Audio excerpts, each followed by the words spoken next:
Giggle HQ has a security team.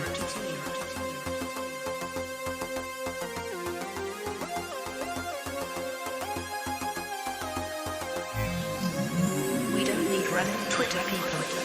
Moving on. So welcome to the first episode of the Grey Hats podcast. We're still deciding a name. My name's Jay. Hi, Jay.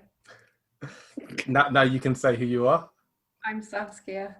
It's a great introduction there, Jay. Yeah, I mean, people are supposed to say their names and then we can kind of go on from there. Okay, so my name is Jose. My name's Harriet. I'm March. And we are with the Grey Hats for the next hour or so. We have different experiences here, which I think will make some of the things we talk about kind of interesting. We don't have much of a plan. We're just going to talk about things that we think are interesting to the to almost like the security communities, things that we've seen, things that we find interesting. So the first thing I actually want to talk about was handles, right? So obviously we have our real names, but I'm starting to notice that a lot of people in security are actually starting to use their real names now. Whereas when I was kind of getting into things, it was handles. This kind of fake persona, fake name that you used online to protect your identity. I go by Rookie. I'm just wondering what other handles, like what handles people have. You really need to work on that segues, man. Yeah, well, dude, this is the first time I've done something like this. Yeah. March, is March your real name? Yes. You were born and christened March Hare. Yeah, it's a mononym. My parents were very they were weird people. So I don't believe you. Your name is March. What's your handle? Also March. So there you go. March is one of these people that you're talking about that just uses his real name. I mean, I use my real name, so everyone knows my real name is Alistair. But does everyone know that? Yeah, most people do. I mean, anyone who's seen any of my talks or even knows me at all to a degree. That's recent. I remember a few years ago, I actually had to say to people when I was talking about you, they'd be like, "Who?" And I'd be like, "Alistair." Oh, Who? yeah. March. It's March. That's because most people know me more as March, but it's a handle, all right. Where did it come from? I wanted to. So first of all, it's actually a reference to the Mad March Hare and Alice in Wonderland because those are some of my favorite books. Nice. Secondly, it is incredibly difficult to Google due to being a monk. Is that an important thing for you, having something that is not really Googleable? Yeah, I think so. I don't want to be one of those people who has a really unique, cool, fancy handle, ZHacker1337 or something. I had a handle back in the day that it took me ages to come up with, and I was so proud of it. It had letters in there, had numbers, had like a Z. I was like, this is a cool hacker handle. And I used it for a couple of years. I won't say what it is because people would be able to maybe Google it. I will find it and I will Google it. Yeah. But yeah, I mean, it's also, it's good to again, have something that's vague and not Googleable in case you, reuse passwords and you make an enemy of someone or something like that. Yeah, very true. Jose, what's your handle? Well, in the public space, I go by Bastiel nowadays. Uh-huh. But whatever handles I've used in the past, I would rather not disclose. How do you come up with ideas for handles, or where do they come from? Honestly, it's just random stuff. If I don't know, there's a character I like or something that I read, whatever, I just go. I like simple handles. I never liked the letters and numbers thing. What was that quote from the film Hackers? I'm nothing without an... Gotta have a handle, man. Gotta have a handle. Yeah, it's an important thing. Saskia, have you ever had a handle? No, not really. No? I kind of go by Mischief, but mostly because at Saskia Kaplantz is a very long handle and kind of a little bit sad, really. And it's a funny play on words as well. My public persona isn't particularly serious. So there's lots of people on LinkedIn who are in the cybersecurity space who are founders like I am like women founders in the space, and they all have these really like lovely profile pictures that have been professionally taken, and they're like headshots and stuff. And I'm on a tricycle with a colander on my head and 2 bananas sellotaped to it. So you think your handle should kind of represent who you are as a person? I don't really want the company to be the definition of me. I want me to be the definition of me. And I think there is an element that I have always been a little bit mischievous. And I think the reason that I kind of fit in quite well in the sort of hacker environment, despite not being a hacker myself, is that I kind of have that weird stalky tendency that a lot of us do have. And I kind of don't want to lose that behind a professional veneer. I think it's okay to have both. I think it's okay to be both sides of it. I think we're splitting so much as an industry now that we're either like super professional or just complete shitlords. And it's actually okay to be young people who were into hacking who grew up and got a job. You know, like the joke that's going around at the moment that like the cast of hackers, like the kids and hackers would all be like CISOs. Or Yeah. you actually grow up, and that's okay. Yeah. So Harriet, you have a nickname. I do. And what's that? Chippy. Chippy. Which is what you guys kind of know me as. I feel like Harriet is actually my name. But I don't have any fun handles. But to me, it sounds a bit like the days of when you created your first sort of Hotmail account in your teens. You had some amazing email handles, but from back then, it's sort of, some of them are a bit reminiscent of that. Yeah. But I'm assuming that 45. Yeah, that kind of thing. Is that yours, Jay? Is that the secret one? That's my Uber hacker handle. March, start looking for it. I think we know it now. I assume people just have professional ones when they're more of a career. Well, it's kind of funny because, you know, growing up on the internet, I was always told, you know, don't let people know who you really are. Don't share your name. Don't share your address or details. So I think it was kind of natural for you to hide behind your handle. But over the last 6-7 years or something, it's completely changed. Everyone wants to know who you really are. And if you're just a handle now, that in itself becomes a bit of a problem. I kind of disagree with that. I think the handle is just as important nowadays as it was in the past. It's just that nowadays there is all this industry and commercialization of hacking. And obviously in a professional environment, people need to use their real names. And even if they're not, you know, working directly, you know, professionally on something, maybe they want to make a name for themselves so that they can in the future work on something. And that is why they actually use their real names. So about brand. Yeah, like a personal brand kind of thing. Because if you look at like real hackers, I guess, they still use handles and you don't know who they are. Well, I mean, people are starting to be more comfortable tying their handles to themselves, right? People like Got Milk, the Beef, people like that. They still use their handles a fair amount, but they don't hide who they are. Whereas, it's like a public handle versus, you know, a private or anonymous handle. Yeah, that is true. I did work with someone who and he released a load of documents and stuff, like, you know, legit stuff. And I noticed when going through them, he had a handle in there, and that tied his personal work to some of the private stuff he'd been doing, because of course he had used his handle both in both places. I don't think he necessarily meant to do that. So it can be dangerous if you are tied to a handle. And Jose, you said that you pick random things at random times. Well, I try to stick with something I like, of course, but, you know, different times, different circumstances require different handles. That is true, yeah. I had one that I thought was really cool, but I've not done anything with it because I haven't had no need to like hide what I'm doing. But EOTW I thought was a cool thing. I heard it in a song once, End of the World. I thought now I can't use it. Yeah, I just wasted it.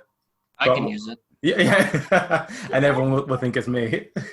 But I think there's quite an element now that people's handles or previous handles or handles that now are associated with them are actually very much part of their personal brand. Like there's quite a lot of people that you actually know by their handle. They don't really even disclose their names particularly, even though they'll probably be on like Companies House, even though you'd probably be able to find them fairly easily. They're kind of known as their handles. So, you know, from that perspective, could you even call it a handle anymore? Really? It's not. I just really don't think it's. I think it's something that's more associated with Twitter than is associated with a lot of other things these days. It comes back to that personal brand kind of thing. So if you already built a name with a handle, and eventually, you know, that handle has nothing illegitimate around it, there's no problem with associating that handle with your real name. I mean, we use handles on Grey Hats, and it's really complicated because people will come and talk to me at the Grey Hats meeting, and then they'll speak to me on Slack, and I'm like, "Who the hell are you? I have no idea who you are." Very true. Does anyone know anyone who has taken their handle as their actual name, like actually changed it? No. No, because I was gonna ask as well, like, what are your guys' opinions on what to do when you burn a handle? I don't really have an opinion on that. I think just I'm just asking for a friend. Of course. Looking for some advice here. Yeah. Delete everything and move to Kazakhstan. That's good advice. Yeah, depends how serious things are, I guess. I really can recommend moving to Kazakhstan. It's a lot of. All right, Outer Mongolia. Yeah. There's no such thing as Outer Mongolia. It drives me crazy when people talk about Inner and Outer Mongolia. Like that was disbanded in the 1920s. All right, the Soviet Union. Yeah. This is getting worse and worse. Yeah. There's I think there has been some really awesome handles like Joy Bubbles. I thought was always a cool one. Zero Cool. Zero Cool, yeah, one of the best. There's although I disapprove of the guy, Captain Crunch. I always really like that one as a handle, you know, and then of course the story behind it for people that might not be aware. I really like the Joker. The Joker. The Joker, isn't that your nemesis, Mark? So the story behind Captain Crunch, you should tell this to Chippy because she won't know what we're talking about. Yeah, so there's this hacker called Captain Crunch. Are we talking about the story behind the name? The or the name. story behind the Captain Crunch events? The story behind the name. That's all I'm willing to talk about at the moment. You don't want an energy massage. I thought we were No. talking about the cereal. Well, that's where it came from, right? So on the old phone systems in America, there's this thing called phreaking, which is like hacking the phone systems. And the way that it tended to work was based on tones. So if you played a certain tone down the phone, you could get the system to do different things. So, for example, if you want to make, when you put in like the coin to make a phone call, what would happen is that would play a tone, and that tone would represent how much money you put into the payphone, which means that you can make your call. And the whole like idea of like hacking that type of thing was called phreaking. There's this special tone that is kind of important to this, and it's the 2600 hertz tone. So you play that, and I think it would allow you to like take over a trunk and things like that.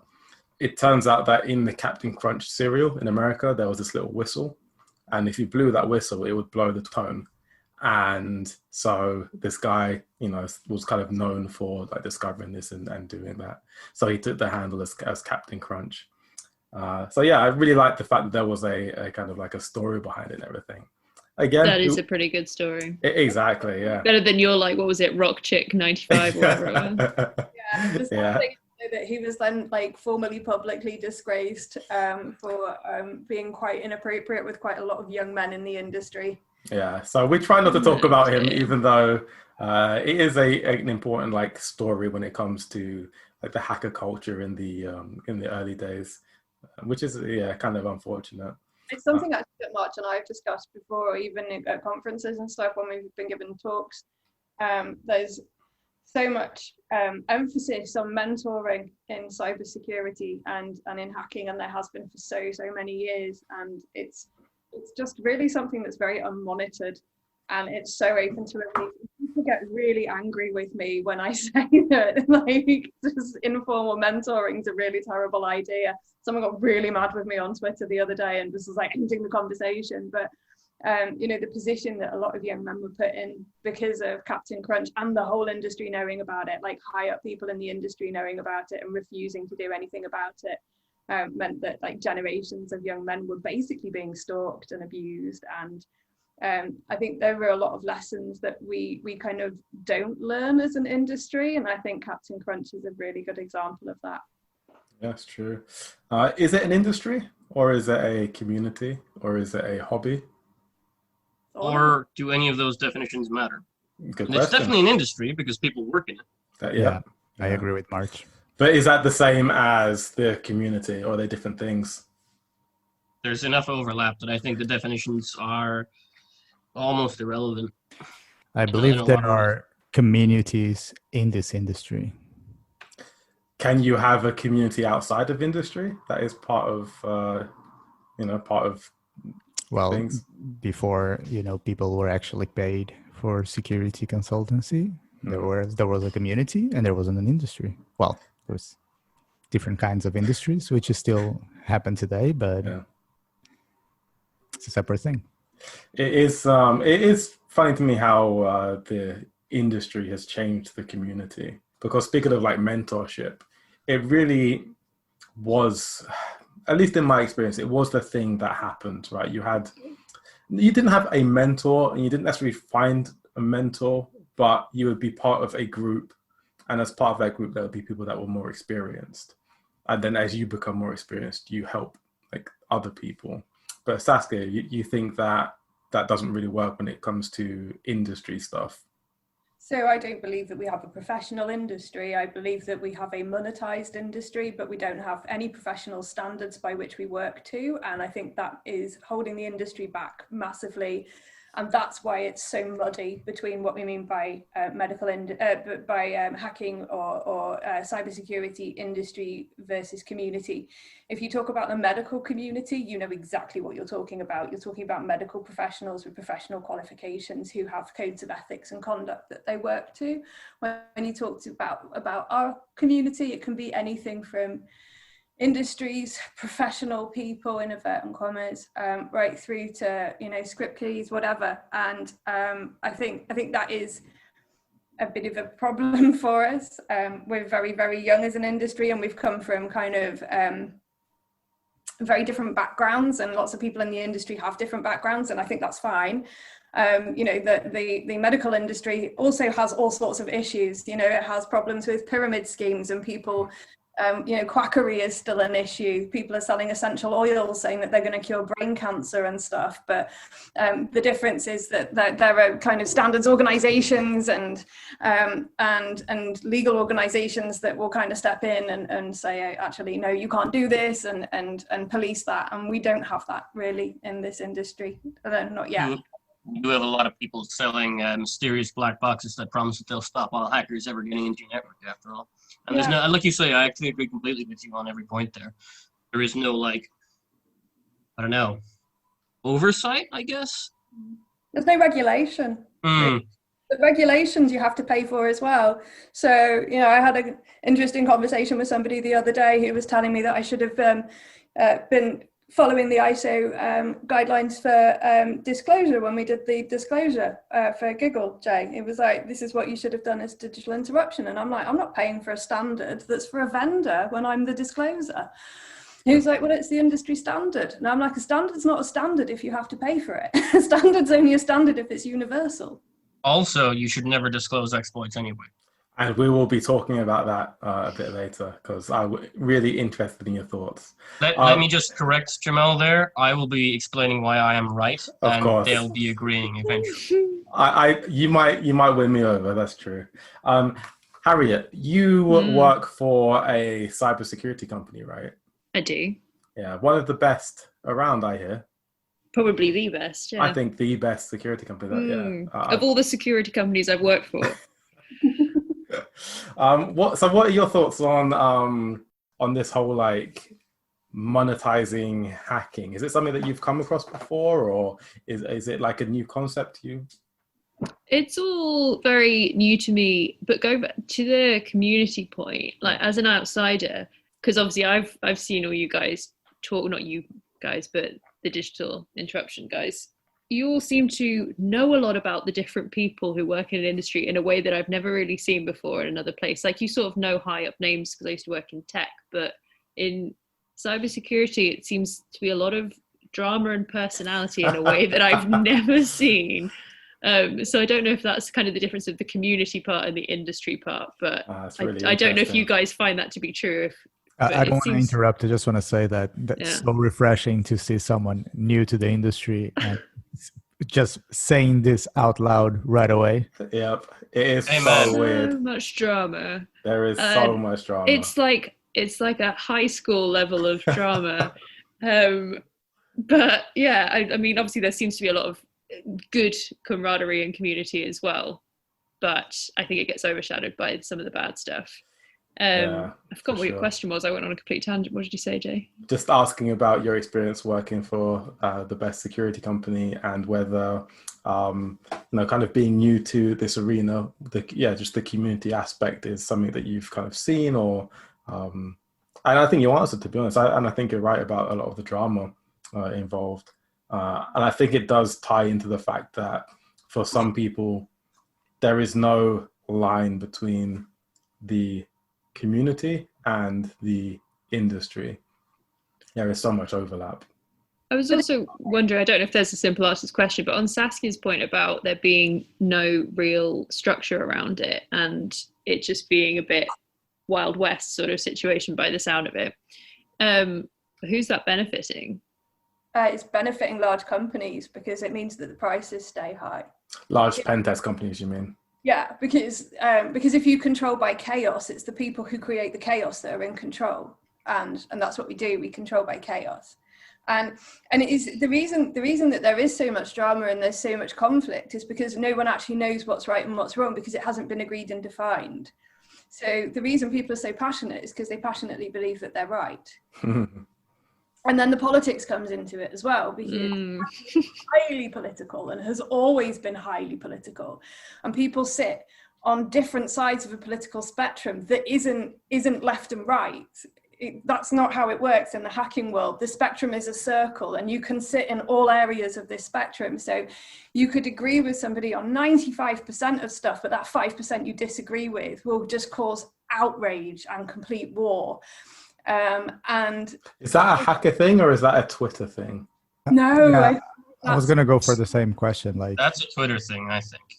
That sounds like not only a Twitter thing, but also just like a human thing, especially nowadays. Yeah, where it doesn't matter that I agree with you on everything else. It's just there's this tiny little detail which I don't even disagree with you. I just think it might be a little bit better that way, and boom, that's it. All hell breaks loose. To be fair, you are entirely wrong in every way politically, Jose, even though we share most of our opinions. Yes, well, I'm still trying to understand how two anarchists cannot agree, but I'm right. Let's move on from the politics. I was actually going to ask Saskia, the thing about ruling through chaos, which, I kind of agree. Is it not also like the business's fault that we need to do that? The industry has to do that because otherwise, without chaos, without them, hurting, businesses won't care for security? There's a lot of talk, isn't there, about how we advertise as an industry and whether that's ethical or not with FUD.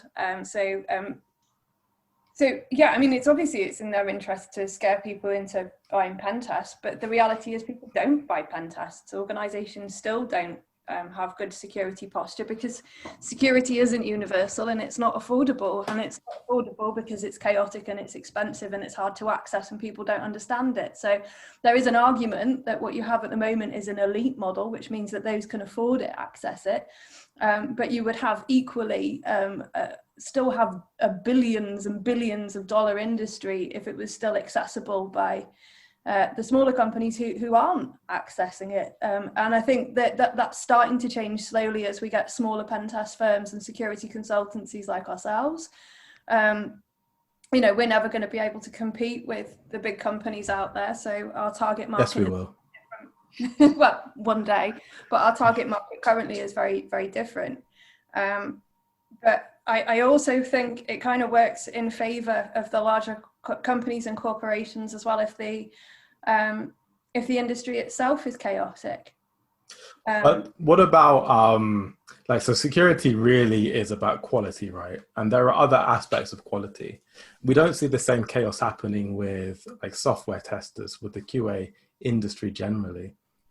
Why is it specifically just security that tends to bring this in? Well, because security doesn't bring profits, and software development does. So No, companies do need to develop software. But what about software testers? What about software testers? So the quality of the applications I generally. mean, your software needs to work, right? It doesn't need to be secure. Not realistically, not to make money. So do you think Also- there's a difference between a security bug and a software bug? Yeah, I mean, a software bug will get fixed. A security bug may not, because it doesn't. If it doesn't impact the functionality of the app, a lot of people don't care, right? So you think they're treated differently because they are, by the nature of the bugs, Because different they're things? not profitable. Companies need to make software, and it needs to work. It needs to be good. It needs to appeal to the users. But being secure is not profitable. So they see security not as an investment, but as an expense, as a cost. So we inject a little bit of chaos in there to force them to care about security. I always found it interesting that if there were no hackers, you wouldn't need to get a pen test. So you're paying the pen testers to protect you against the younger versions of the pen testers, or the pen testers that haven't actually turned it into a job. It's like a mafia. It Really. is like a mafia. It's crazy, isn't it? You have to pay us for protection. Yep. Peaky Blinders. Yeah. I don't know if I agree with that, Jay. Okay. Sure, you're thinking about like young hackers, but then you think about like insider threats, you think about, government APT type groups, and you think about like actual Russian-esque, or whatever you want to call it, like cyber criminals, right? They're still all going to exist. That's true. And to be fair, I'm going to say something controversial. Just the pen tests, for the most part, I don't think actually protect against those people, but they at least try. I agree. I think actually most people will agree with that. A pen test by itself is almost useless. There are better ways to be secure. I think it's just in the pen test industry, we do try to sell it as the way to be secure when it isn't. But that's All you have is a hammer. Everything looks like a nail. Yep, exactly. It's a tangible product, and it's something that you can put a price on, and you can put a start and a finish to. Good security posture doesn't have a start and a finish to it, and it's really, really hard to put a price on it. So it's not surprising that the industry has shifted, over time towards, we'll simulate a hack for you. So this is what would happen if you did get hacked. And now I think the industry is starting to move towards also, here's what you do with the outcome of that pen test, and this is how you secure yourself better as an organization. But I think it's still, despite amazing organizations like OWASP and the amount of stuff that we're doing to try and push for things like DevSecOps, we still gatekeep a lot of this knowledge within the industry ourselves, and then we sit outside the tech industry and we kind of sell our wares into the tech industry as this sort of chaotic, angry little bubble of people. And realistically, the way that we are progressing as a society, things like 5G, things like Internet of Things, if we don't start changing those behaviors and actually start embedding properly in tech, nothing will be secure soon. Like, you just won't be able to use anything.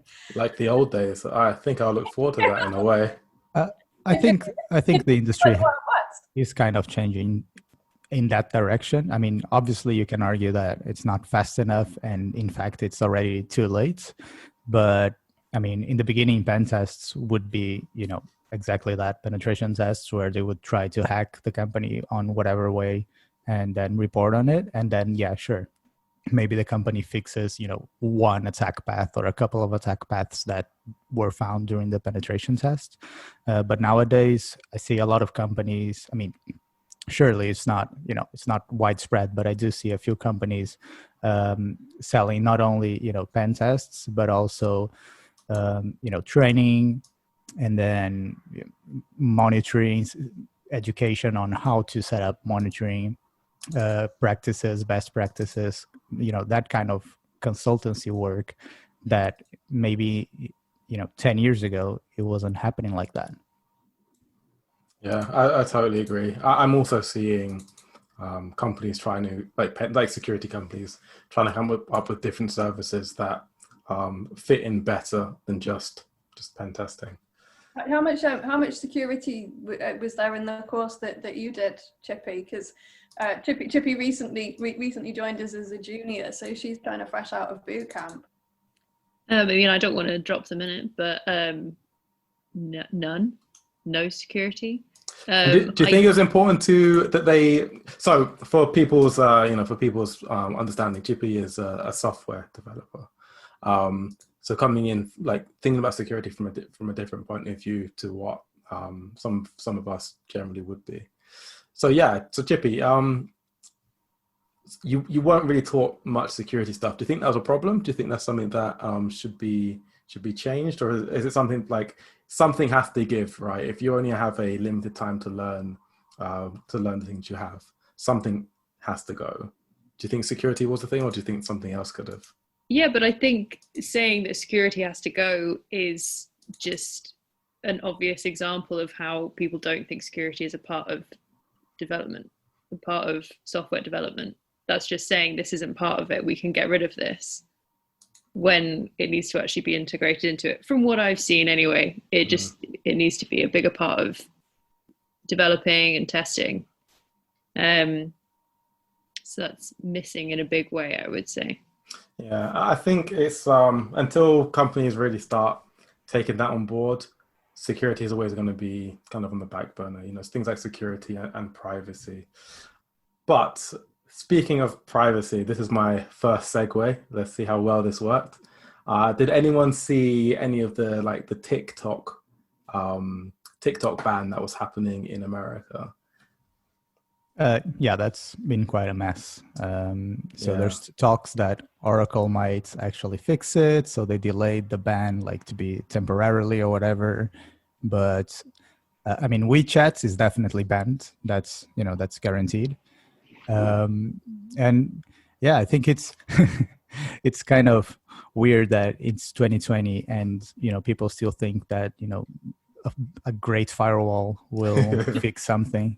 But also, it's ironic, given that in the same week that happened, Facebook said that if the EU doesn't change its mind on them being able to send data to the US, that they're going to pull out of Europe completely. So America's trying to threatening to ban TikTok, and then Facebook's threatening to pull out of Europe. Do you think the US is right to ban companies like TikTok, where there is this massive privacy concern? All these paranoid and weird. Yeah. I think it's paranoid and weird. But what about the fact that a lot of this data is actually going out to to other countries? Is there a responsibility of America to look after? I don't think so. I don't believe in nanny governments. So if people want to use an application, even though there might be rumors or suspicions of privacy issues, that's their prerogative, and they should be responsible for it. It's their life. They do whatever they want. I definitely agree. I think people, if you use these services, it's important to understand what you're giving up. But sometimes it's worth it. I love the idea of almost giving up everything about myself, walking into a room, lights turning on into my preferred colors, being able to just tell the radio to play a song or whatever. Even reading my nightmares somehow, mind reading. So the thing is, I love the concept. I don't think I'll ever buy into that. I don't have Alexa. I don't do a lot of the smart things because of the privacy concerns, and being able to understand what it is you're giving up, I think is really important. I don't think people do understand, and I think that's the issue. But do you think that the solution is to ban TikTok, or is it to try and teach people? No, I think the solution is to is to try and get better buy-in from people and have education in a way that's more productive and more positive. You know, a lot of the services that harvest your data are based on people's vanity. So it's a huge amount of it is that the addictions that people have to things, and there's many ways that those addictions take hold. Some of it's through gaming on these, so like Facebook, the games that they put on Facebook are almost like gambling. They're so addictive, and then people become addicted to sort of creating a life for themselves on things like Instagram and things like Facebook, and it's very, very hard to break those habits because they do become addictive. Like the amount of time that we spend on Twitter is not healthy. I think the problem is though, if you sit outside of the security community, you don't, like, obviously you could read all the terms and conditions, but otherwise you don't actually know. I mean, everyone knows Facebook have all your data, but otherwise with every single app, you don't know what you're giving away, and you don't know how secure your data is as just like a non-security user. Obviously you guys have the ability to check an app, like physically have a look through it, but the majority of people don't. Sorry, yeah. So most people say to me that they don't have anything to hide. So their perception as an individual is they have nothing to hide. So then they don't think about their own threat model. They don't think about the risks to them as an individual about things. I find that a lot of my friends who've lived abroad, who've lived in the Middle East, who've lived in the former Soviet Union, have much, much better threat models and risk models than people who live in Europe. My friends who've lived in the Middle East, for example, never have their children's faces on things like Facebook. And if there's like photographs of me with their kids, I would never put their kids' faces up on Twitter, stuff like that. But then when I talk to friends who've only ever lived in the UK, their attitude absolutely is, I have nothing to hide. Put CCTV everywhere, it's fine, I have nothing to hide. But what they're not considering is the aggregation of all of that data, and then the implications of that aggregated data, and then what can be happening in terms of things like fixing elections. And I think, you know, the Netflix documentary about Facebook raised a lot of awareness. And I think we need to be focusing on that kind of awareness raising, where people understand more about what they're giving away and what's being done with that. It's not just about what you're showing publicly, it's about how that data is being aggregated and abused. Josie, are you going to say something? Yeah, I mean, I agree with everything that Saskia said, and I do believe that the way is, you know, awareness and education on these topics. It's difficult for me to accept the, you know, I don't know any better excuse, because you don't need to, you know, be technical to think about things. And I mean, so you say that. No, well, I say that, and I mean, George Orwell wrote 1984 without hacking anything. So what about the case? He knew the problems of CCTV back then. What about the case when things are reported incorrectly? So as an example, the contact tracing app that was released in Isle of Wight, that in all the news articles that were written about it, everyone was saying things like, it's harvesting all your data, it's harvesting your location, it's gonna, you know, tracking you wherever you go. And there was only a handful of people that actually took the time to understand what it was actually doing, and it turns out it wasn't really taking a lot. You know, me being one of the people that actually looked into the application to see what data it was taking. So in that case, you have the media actually telling people that it's worse than it actually is, and so you have a lot of people believing that and deciding not to use the app or not supporting it. Do you think that's an issue, if it can go too far the other way, where people? Well, I think you need to pick your sources, and, you know, if you trust the media, or at least all of the media, then you'll run into that problem. You know, if you were getting your information from someone who actually put in the time to check it out, for example, yourself, then, you know, you would have more accurate information to make your decision. But would you expect a normal, you know, user to seek out the one or two people that reversed an application? Or because I was seeing this reported in BBC, the Register. You can also make a point with your action as well, right? So here in Portugal, we do have an app that will do contact tracing, and I haven't installed it. I take other measures to protect myself and the people that I'm around, but I haven't installed it. Not because I'm saying that it collects all my data and it's evil and Big Brother is going to get me, just because I haven't actually looked at it myself. to my awareness, no one that I trust has looked at it. So I don't do it and I don't risk it. You know, other people I know, they have installed it and they risk it because they don't care. It's fine. It's fine for them to not care. I just don't want anyone to force me to care. That's it. I have a comment, which is that I think you're all approaching this the wrong way, which is that I don't think education is going to fix the privacy. They're incredibly built into it. I mean, think about how many ad trackers there are on every single site.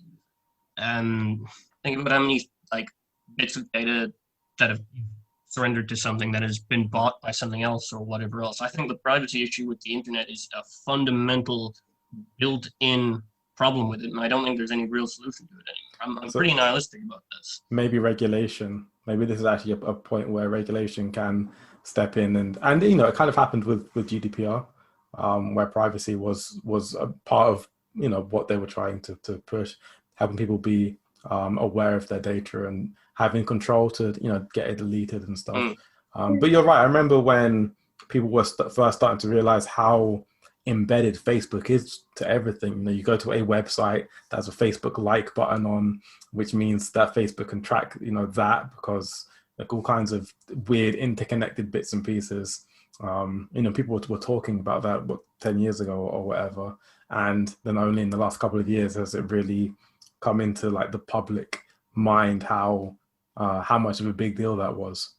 But March is right. I mean, all we're talking. I'm always right. Yeah. What we're talking about is a different way of delivering the same thing. Surveillance is as old as society. Salem witch trials, Cultural Revolution, you know, the Spanish Inquisition. There's always been a way of surveilling and controlling people. Now, instead of doing it through the church or doing it through like very visible government means, it's being done through the internet and how we interact with online services.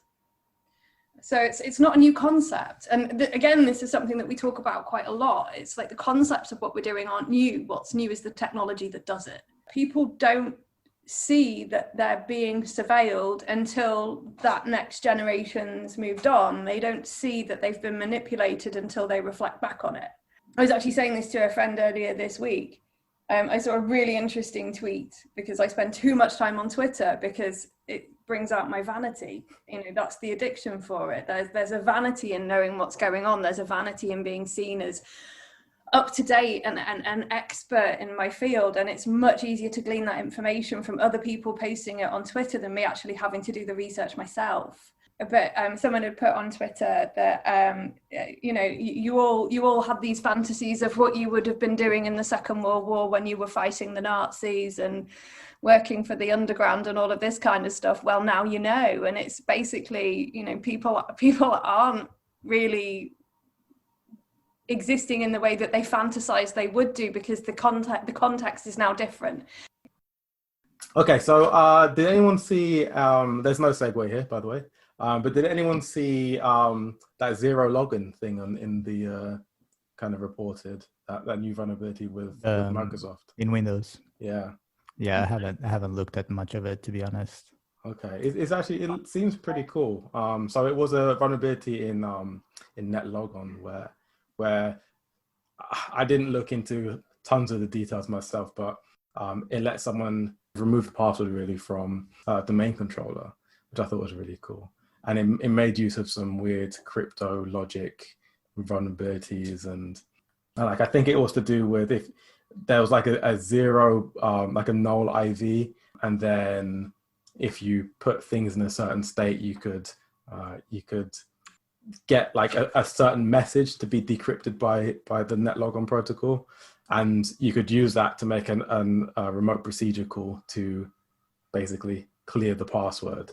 And then once you have the cleared password, there was another thing that you could call to get the hashes. And then once you got the hashes, you could use that to do like pass the hash attacks. So yeah, like a really cool vuln. I was really impressed when I read up about it a bit, but I wonder whether it's being like used in kind of used in the wild. Has anyone seen anything? No, like I said, I barely even looked through the reports today. Okay. But I always find it like, it's so weird how something, you know, as like so many eyes are on, Microsoft stuff, and you still find, vulnerabilities like this. Yeah. Like, how is this possible? Like, what happened? Did anything change to introduce this? Because how long has this been just lying there, I think this is one that's been there for a long time, right? Yeah, and nobody noticed it? Yeah. What the hell? In Microsoft's defense, I mean, their code, their products are massive, right? They're fairly monolithic. Like Windows is code going back older than you. And for the most part, their products are fantastic. How old do you think I am? You're probably, I don't know, you're in your 30s or something like that. Maybe 40s with that mustache. But 1940s with that mustache. But yeah, I mean, like Windows there's a lot of old legacy code in there, so there is always going to be this stuff coming up, which kind of is bad. But at the same time, I would argue that like the modern Windows products are way more secure than anything else on the market. So kind of a weird trade-off there. They get a lot of flack for it, but I would definitely say that, like, say Windows 10, for example, is more secure than like Linux or Apple out of the box at the moment. At least with your default like Ubuntu or whatever. Okay, we'll have to maybe agree to disagree on that point. Who knows? Maybe I do think that Windows is way more secure than it used to be. More secure than Linux? I'm not sure. Yeah, more secure than I would say Ubuntu or Debian. Okay, Not more secure than something with SE Linux or anything like that, or actual hardening. But I think out of the box Linux is not particularly great, to be honest with you. When you do the permissions, right? Like the Windows permissions are a lot more fine-grained than the Linux, user and group stuff. So you're comparing it to Linux without SE Linux, but then you're talking about all this granularity in the permissions, even though you just removed it from Linux. How's that a fair comparison? No, I'm saying SE Linux doesn't come by default in every distro, and I believe it should. Whereas like general policy and all that stuff in Windows is default. They've built in EMET right into Windows 10 now, so they even have some anti-exploitation techniques built in from scratch. I think this will be a great episode in the future where we discuss this in depth. I would enjoy that. I think that would actually be super fun. I agree. I definitely see Ali's point.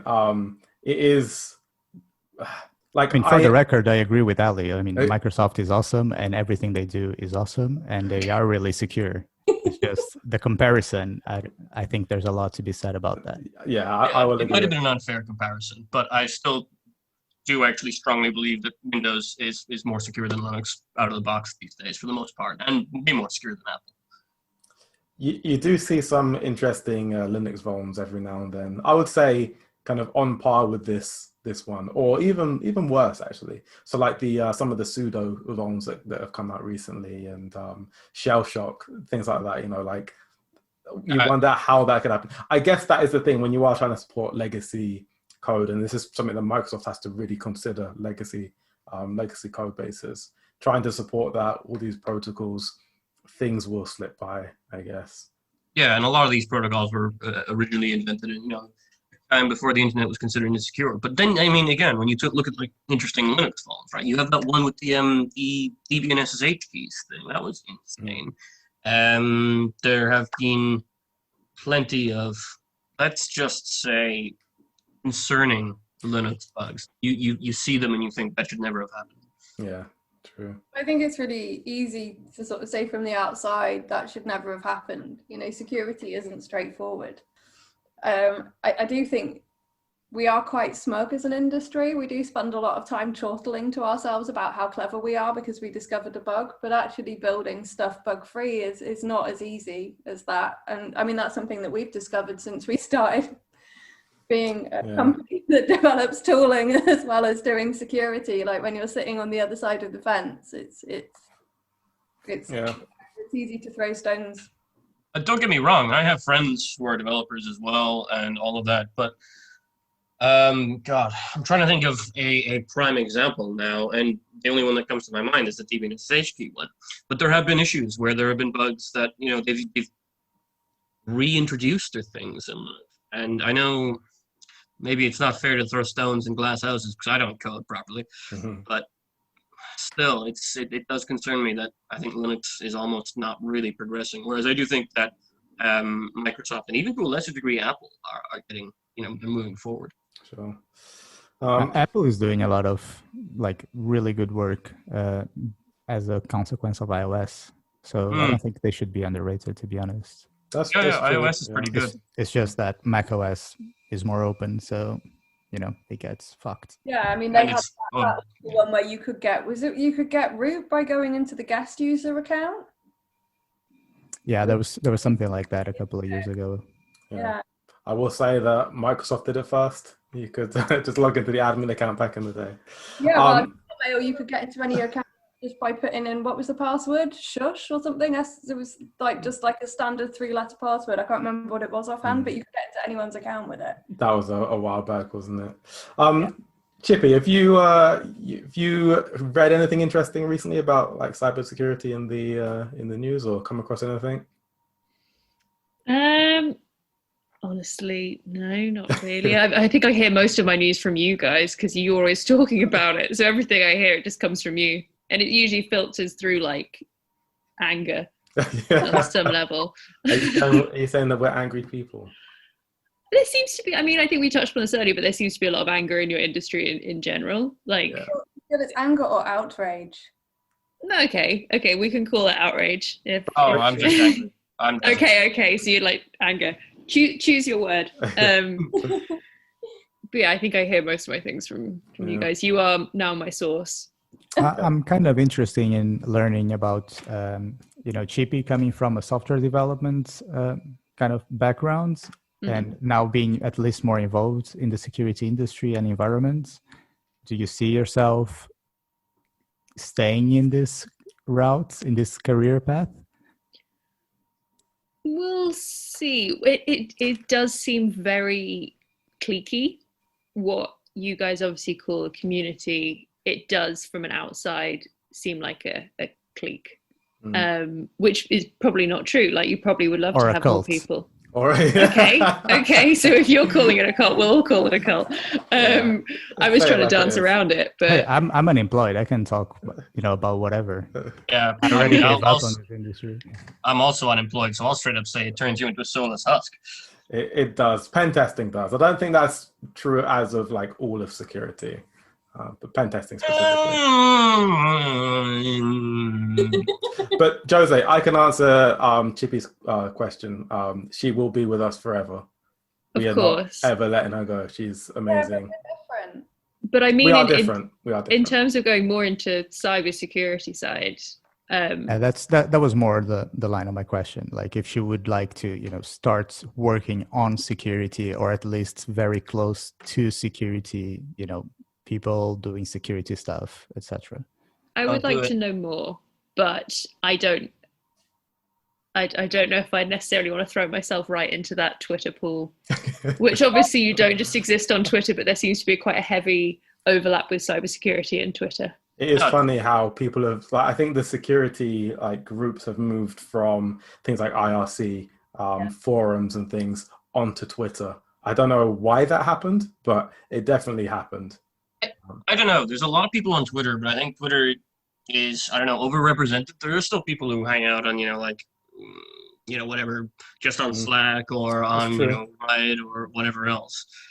I think Twitter is just a convenient place to squat over your keyboard and deposit some fresh opinions, to be honest. I was going to say, do you think there's a distinction with the people who exist with their hacking on Twitter and those who do it on forums? Yeah, I think so. The ones that do it on Twitter tend to be really into like the idea of followers and building up some kind. It seems to be like a quite a quick way to build up fame or a brand.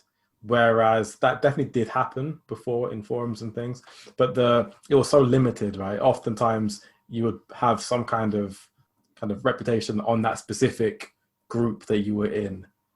There would obviously be some hackers that were kind of known to everyone, but you'd build up it with your community. Whereas now... Sorry, I was just going to say that not only that, but forums are closed and, many times they're not even open for public registrations. Yeah. So in Twitter, you can just basically talk to the whole world, and like you were saying, just skyrocket in terms of fame and glory, I guess. Yeah. Forums through Twitter. So a lot of these forums exist, but they exist in these pockets. So you're not going to know that the Grey Hats has a Slack, or DC 151 has a Slack, or even DC 11331 has a Slack, because who's going to know about a DC group in Paris? But then you go into Twitter and you do get involved in some heinous Follow Friday, or someone says, can I find some women to follow on Twitter, and I get 900 alerts. But then they start, and this is where this informal mentoring comes in, and this is where you start to find your tribe, if you like, and then you start to, I think you move from Twitter into these groups. I was also going to say that in Twitter, it's very much the English language world is overrepresented, and more so than that, Americans. There are whole communities around the globe that still might be on forums or might have their own thing. There's a really awesome Chinese InfoSec scene that you'll never have heard of because they don't go on Twitter.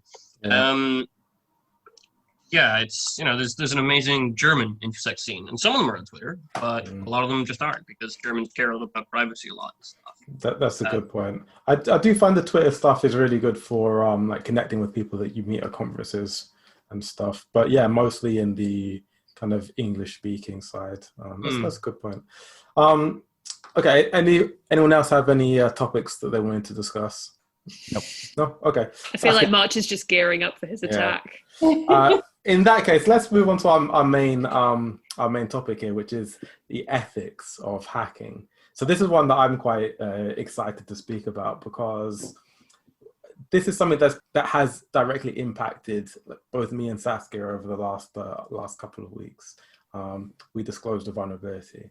But the first thing I wanted to say is this ethics, right? There is this term ethical hacker. What does that mean to people? It's a weird one, right? Yeah. So I find that I use the term ethical hacker quite a lot, mostly because when I'm speaking to some of our customers and I'm trying to win business, it is a term that is so easy for people to understand. They kind of have an idea what a hacker is. They kind of understand what ethical is. And you put those two things together, it kind of does describe what the role is. But I guess by the nature of ethical hacker, it means that a hacker by itself is unethical. Do you agree with that, Jose? A hacker's unethical? Well, definitely not. Hackers, I really wish that, once we sort out the industry, that hacking can go back to its roots, and the word hacker can lose all its, pejorative, is that a word in English? That's the word. Pejorative meaning. Because no, I don't think being a hacker is a bad thing at all. If you're a hacker, you like to tinker with things, you like to understand how things work, and sure, you might like to make them work in a different way than what they were designed for. That's not necessarily or intrinsically malicious. So no, I wouldn't say that a hacker is a bad thing. So in software development, hacking tends to have a slightly different term as well. I don't know, Chippy, have you ever come across it in terms of to hack something means a kind of like an ugly fix, or maybe some... Yeah, or like a quick build or something. Yeah, exactly. I've heard of that before. Yeah, it seems kind of funny how there are these two really close communities, software development and security, and they use the word hacking in a very different way. The point that we have hackathons, and then people get confused when we have a CTF. That is true. And then they have a hackathon. So the amount of times that I'm asked, are there any hackathons that would be appropriate for me to learn security? And I'm like, probably not. You probably want to have join into a CTF. So CTF is capture the flag. If Chippy wasn't aware of that. And when I was talking to some Dutch people about capture the flags, they literally thought that we ran around the woods with handkerchiefs in our back pockets and then tackled each other. It took me a while to explain that it was actually flags were vulnerabilities that sit inside sort of a dummy environment, and when you capture that flag or find that vulnerability, then you get points. But again, this is about gatekeeping. It's about language. It's about all these things that create this clique that sort of Chippy was referring to earlier. We're all sitting in effectively the same industry, which is tech, but we're so different to the people that we should be so similar to. Yeah, it's always kind of like this is a topic that comes up, the term ethical hacker, because like again, I find that I tend to use it more since starting a company because it's the quickest way I can get across the point. Before that, I would say penetration tester, and of course, I'd get some really weird looks. One guy actually asked me if I tested condoms for a living, so it is like penetration tester doesn't really work. Hacker scares people. Like I've used that as well. I've used the words like security consultant, and then people think you're just trying to sell them stuff all the time because you're a consultant. Insurance. Yeah. Or financial investments. Yeah, like really boring stuff. Yeah. So for me, the term ethical hacker really really helps. But I do agree. Like I'm sad that we have to use it because I don't think of myself as an ethical hacker. I'm someone. You saying you're unethical? I never said that. I just think of myself as someone, I enjoy hacking things. I'm a hacker. I'm not an ethical hacker. I mean, I guess the argument I would make here is that the term ethical hacker was kind of a reaction to the fact that, war games came out and politicians in the US thought that hacking was all about whistling into phones and launching nuclear strikes. Yeah. So hence we had to invent ethical hacker. And then you had the old MIT hacking community who tried to call people crackers as well, which just didn't take off for good reason, really. It doesn't make any sense. It's a silly phrase when hacking existing one that had been around for a while. But yeah, I mean, I don't know. Yeah, blame the 80s, dude. Blame the 80s. I think that probably works for a lot of things.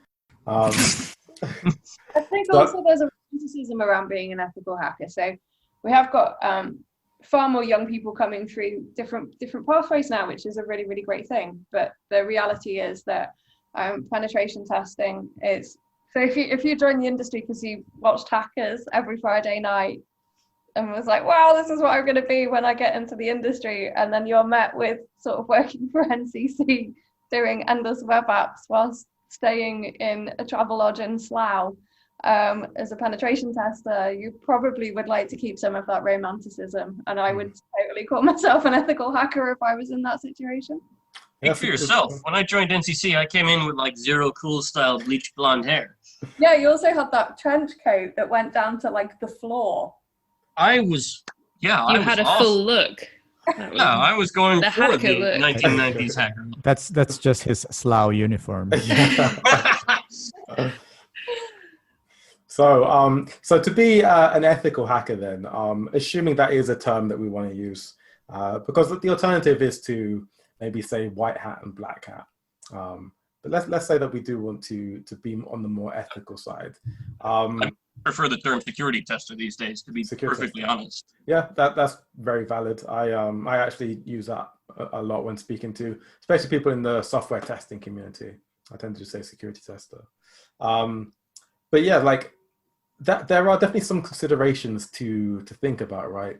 I wonder how many people in the industry have a checkered past. Back in the day, it was hard to learn these skills in a legitimate way.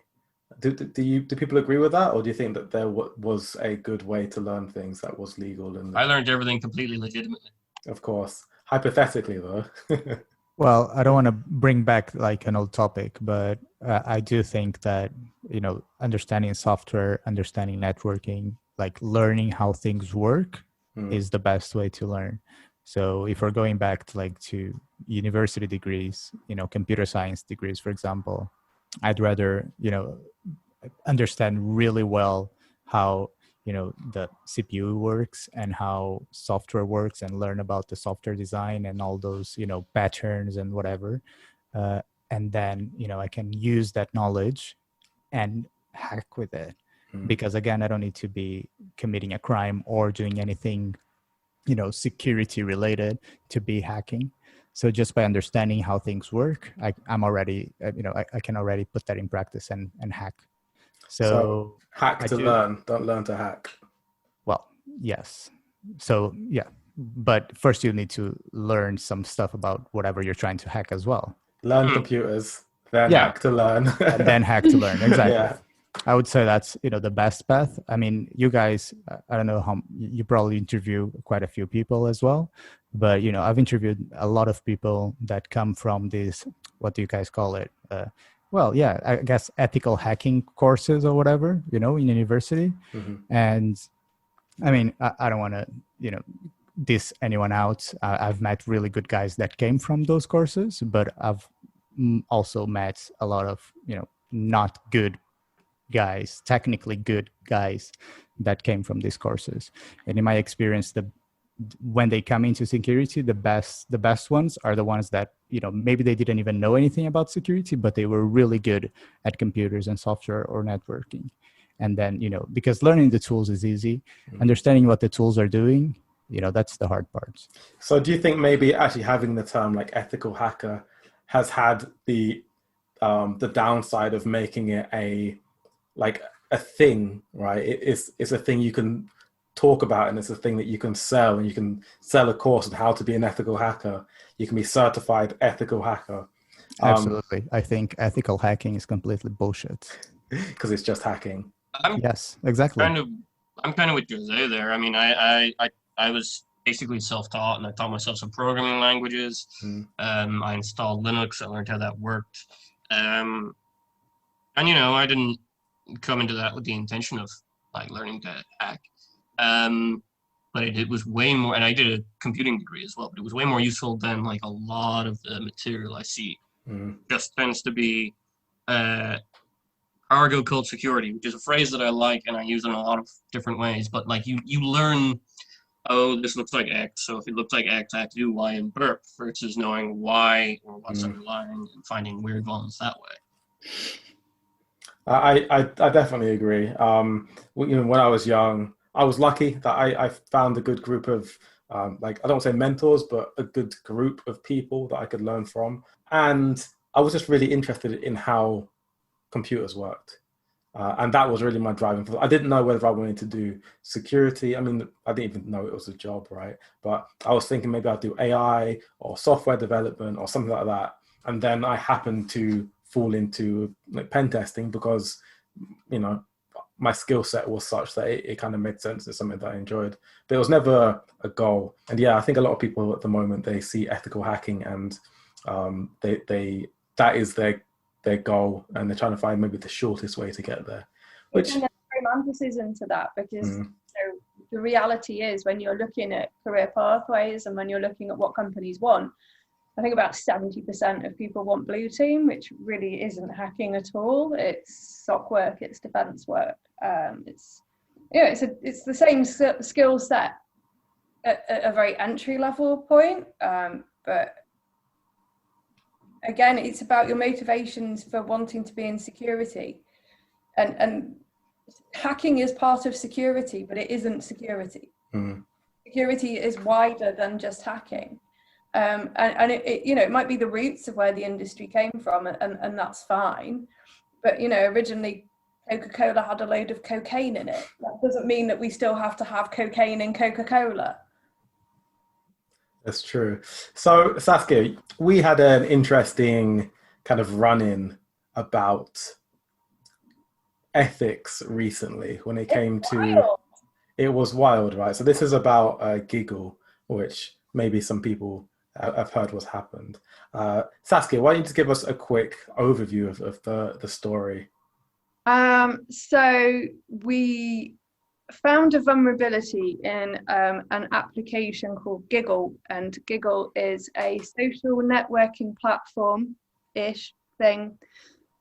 Girls, apparently, females and girls. I decided that I was going to put an account together in this application and see what the community was like. So I downloaded it, and there were a few red flags already. It was very pink, and it said female a lot. And then when I wanted to log in, it decided it needed to access my camera so that it could take a photograph of me, a selfie, and then it would use AI to make sure that I was a vagina-owning female. as they called it, I think a biological female. I'm not sure, again, what that means, and I'm assuming they mean female human, because apparently people have bypassed this with pot plants and cats that I assume were female pot plants and female cats. But yeah, so I managed to get through the AI. What wasn't reported in our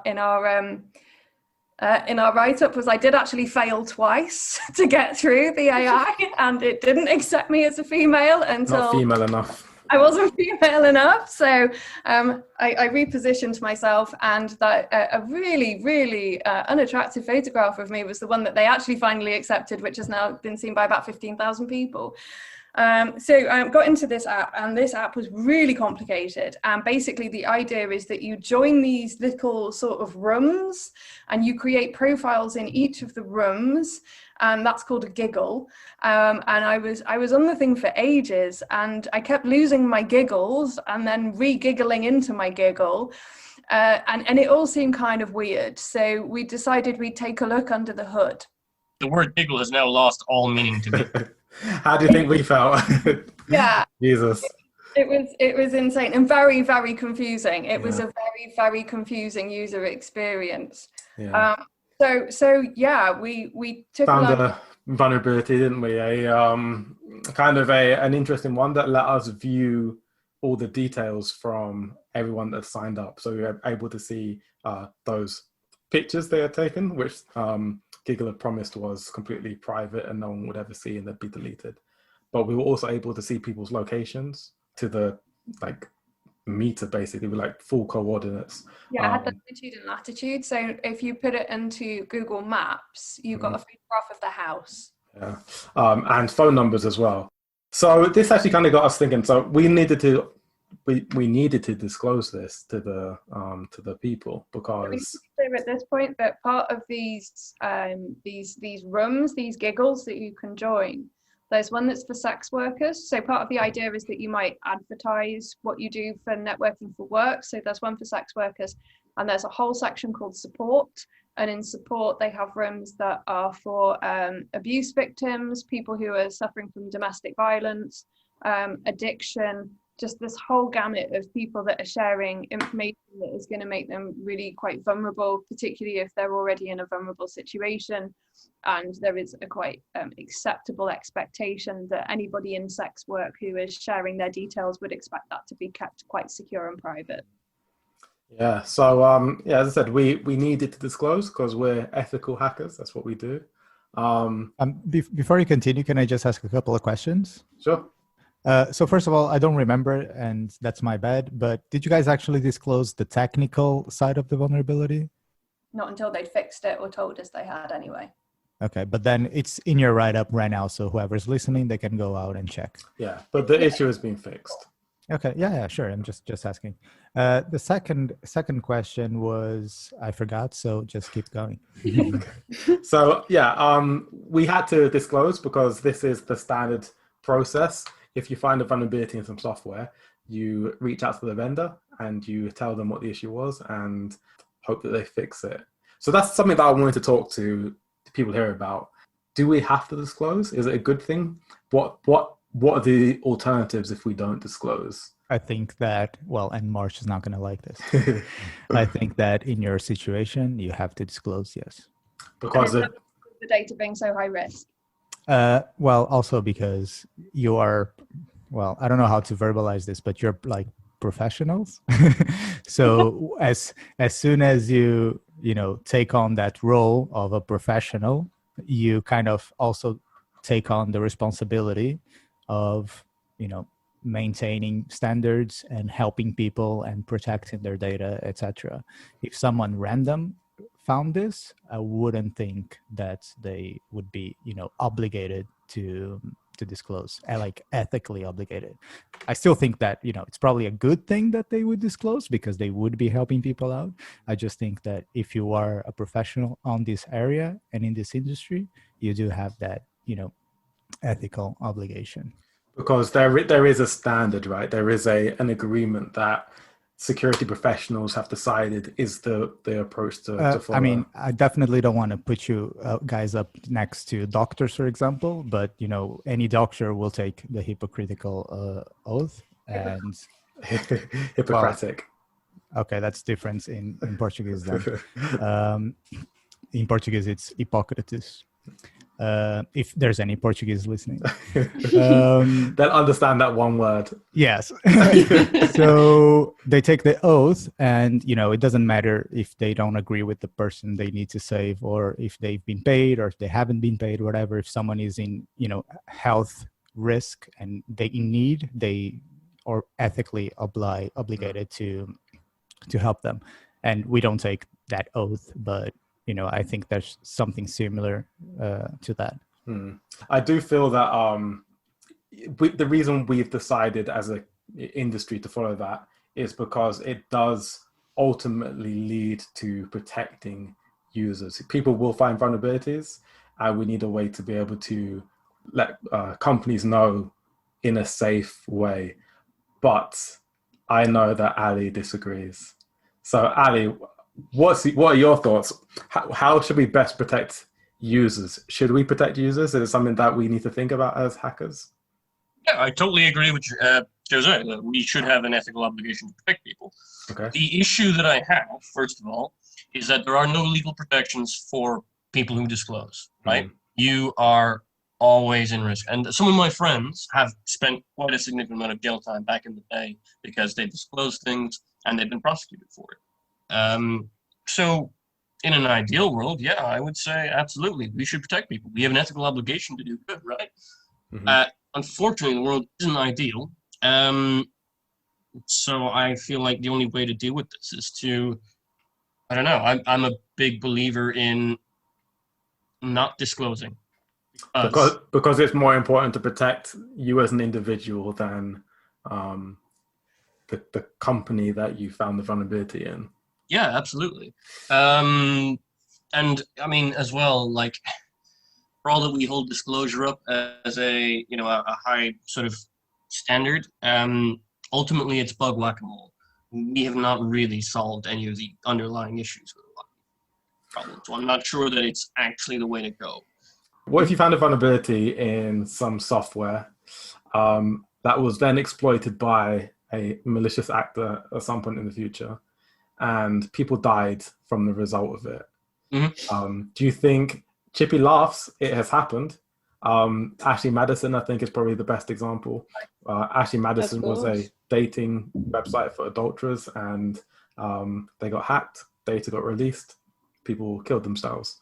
So if we find a vulnerability in that kind of software, Ali, what do you think in that case, when it could really, it's against this, maybe I might get in a little bit of trouble, but I won't really, because we're in 2020 and there usually are enough protections in place.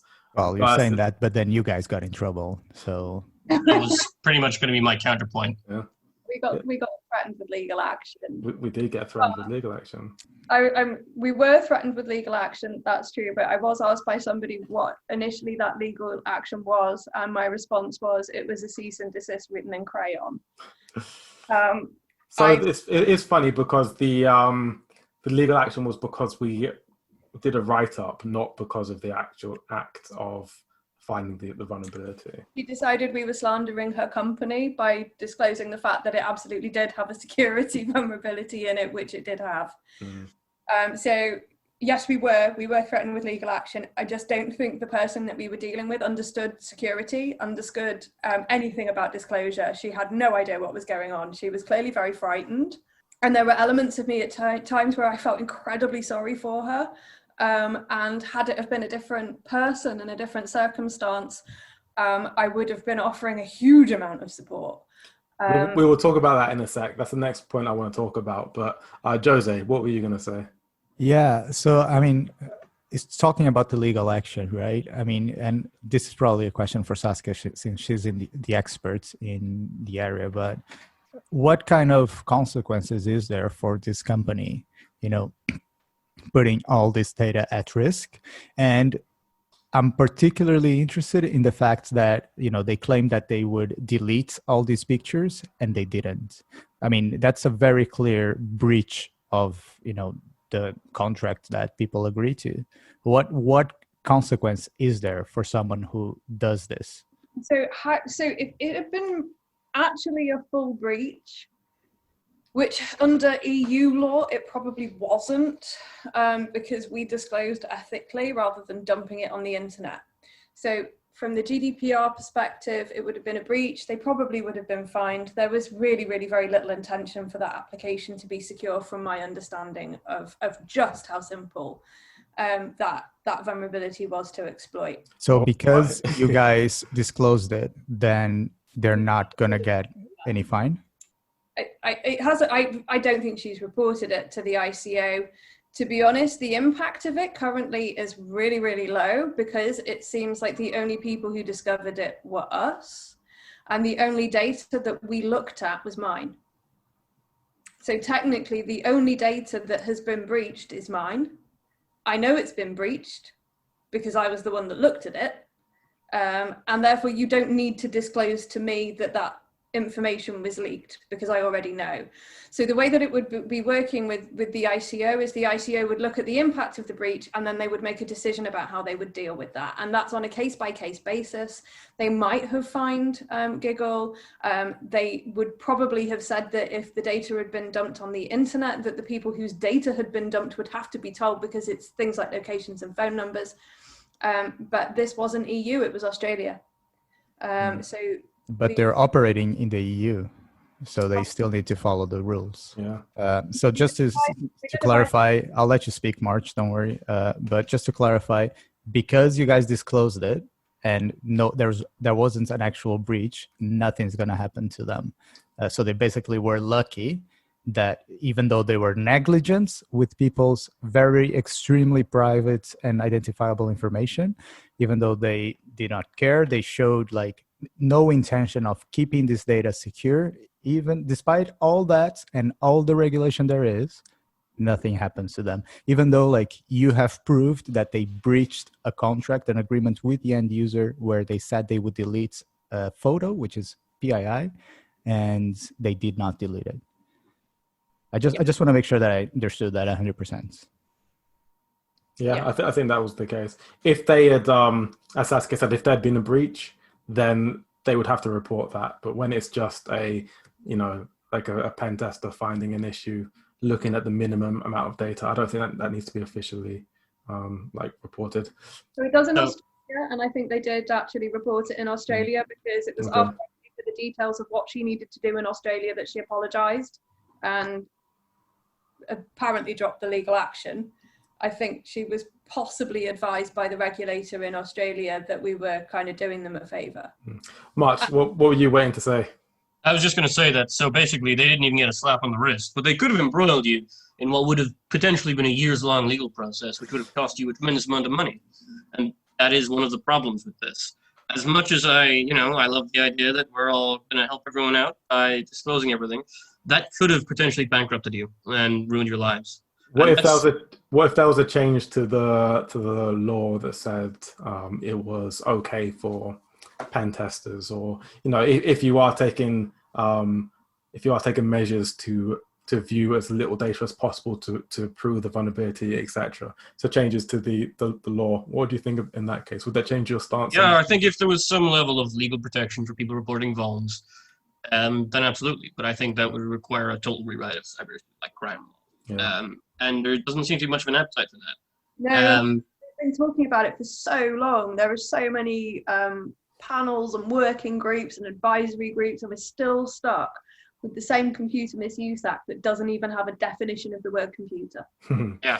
Chippy, I'm curious in your thoughts then. So imagine the scenario. You've started a company, you're very proud of what you've created, and then you get a tweet from some unknown person saying they found a vulnerability in your application. And they wrote about it and put it in the website. Yeah. Well, I will clarify, we didn't write about it before we contacted them. But yeah, imagine the situation. How do you think you'd feel as a software developer, someone that writes software? I can completely see how someone would feel threatened in that situation, but that's not necessarily because of what you did. It's more because of the not persona, but the perceived persona of hackers, because all that people see when they see hackers, either in the media, like the real media, or just, you know, on TV shows or whatever, is that if they can get your data, they'll leak your data, or they'll sell your data, or they want your money. So I don't think you don't see these huge news stories about people who are like, I found a vulnerability and I'd like to fix it for you or show you how to fix it. You don't really see those stories coming out in the news because they're not very exciting. What you see is huge data breaches and data leaks and things, ones which are quite harmful. So when I think the problem is there's not really a middle ground in what you do, because what it is you have to almost be an attacker in order to do the testing that you do. So because there's not a middle ground, it's like you either have access to that data or you don't. And so when you're saying I found a vulnerability, you're saying I could do this. Do you think it's ethical for a security person to report the issue if they find it, or do you think it's not worth the headache that might come with it? I think I'd weigh in on almost Ali's side with this. It seems to be no, but it's only because of the law. It seems absurd to me that the people who stand to suffer are the users, and the person who's trying to report it, the person who's created it, in this case would be me, has seemingly got away with anything either way. If the data gets leaked, the users suffer, but will much happen to the company? Probably not. They'll probably just go under. Graham Lineham thinks that we're not ethical. I don't know if this means we are the least ethical people on earth or the most ethical people on earth, but for Graham Lineham to think that we're unethical certainly puts us on a spectrum. But she confessed that she set about making an app that collects so much incredibly sensitive data, and she doesn't know the first thing about development. And I, with my very angry hat on, I think that somebody who has raised $500,000 and is actively encouraging people to use an app that collects that kind of data, is it ethical to do that if you don't know what you're doing and you don't understand the implications of that? The answer is no. Well, I think that, just to add that, she doesn't need to know all these things, but she needs to hire and surround herself with people that do. Yeah, because the law still believes that she is responsible for this. So I'm scared and I don't know doesn't really cut it as far as I'm personally concerned, because if somebody ends up outside the house, an abusive partner of a woman ends up outside their house with a knife in their hand, and I have worked for companies who have had slips like that. I've told them of the risk, and 2 weeks later we've got to that situation and then they've dealt with it. My job is to look at risk, and people always see this risk as the outside and it's never going to happen until it does, and then it's devastating. The woman was fine, by the way. So there's always this this idea of kind of full disclosure, right? So if you try to disclose in a responsible manner, which is telling the company privately, wait until they fix it, then releasing information. If they don't respond, if they don't get back to you, if they decide they don't want to fix it, as a community, we've agreed that it's okay then to release information about the vulnerability publicly. The idea being that almost forces the hand of the company. If everyone knows how to hack it, then the company should then fix it. And it also means that we can tell users that, hey, this thing is insecure. This is how either, stop using it or, find some other mitigation. But this can be obviously quite dangerous, right? So if we're telling people how to hack software with all this information in it, being able to access all the stuff before it's fixed, does that put people at more risk than not? Surely the users need to be informed before that information is disclosed. I think there's a middle ground which you guys try to achieve by doing a write-up without the technical details first. But obviously, I think that if I cared and I read your write-up, then I looked at the application, I would probably have found the vulnerability. or People if I did. didn't, other people would. Yeah, Yeah, that's what people I'm saying. definitely did. Yeah. So it's still a risk. It's just, you're trying to minimize it by not sharing the technical details. So, not any, March or whatever can just get your details and copy what you did, but someone that actually understands things will also find it. But what about the idea that if we didn't write about it, didn't draw attention to it, nobody would know about it?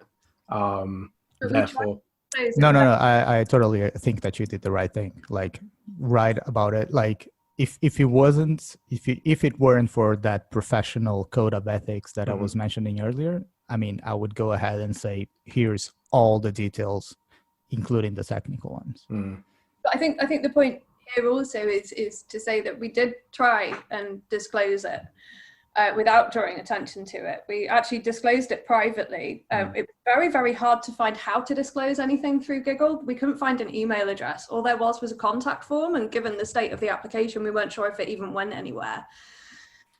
I mean, you could submit the form and then hack them to see where it went. That's true.